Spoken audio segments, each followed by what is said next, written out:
టర్కీలో కుష్కోయ్ అనే ఒక చిన్న గ్రామముంది. ఆ పేరుకి అర్థం పక్షుల గ్రామం అని. ఈ గ్రామం చుట్టూ పెద్ద కొండలు, లోయలు ఉంటాయి. చాలా కాలం క్రితం, టెలిఫోన్లు రాకముందు, ప్రజలు ఒకరికి ఒకరు సందేశాలు పంపించుకోవాలి. అప్పుడు వారు ఒక ప్రత్యేకమైన భాషను కనిపెట్టారు. దీనిని కుష్ దిలి, కూద్దిడి లేదా పక్షుల భాష అంటారు.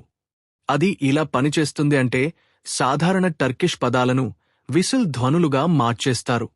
ప్రతి విసిల్లోని ఎత్తు, పిచ్, శబ్దం, టోన్ ద్వారా మాటలు అర్థమవుతాయి. ఈ విసిల్ శబ్దాలు 4-5 కిలోమీటర్ల దూరం వరకు వినిపిస్తాయి.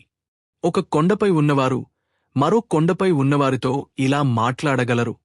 రైతులు భోజనానికి పలవడం, అపాయం గురించి హెచ్చరించడం లేదా సులభమైన సూచనలు ఇవ్వడం కోసం ఈ పక్షుల భాషను ఉపయోగించేవారు.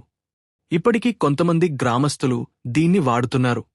యునెస్కో దీన్ని ప్రపంచ అమూర్త వారసత్వం ఇంటాంజిబుల్ కల్చరల్ హెరిటేజ్ గా గుర్తించింది, దీన్ని కాపాడటానికి. మొత్తానికి ఇది ఒక విసిల్లతో చేసే నిజమైన భాష, పక్షుల మాదిరిగా మాట్లాడే విధానం.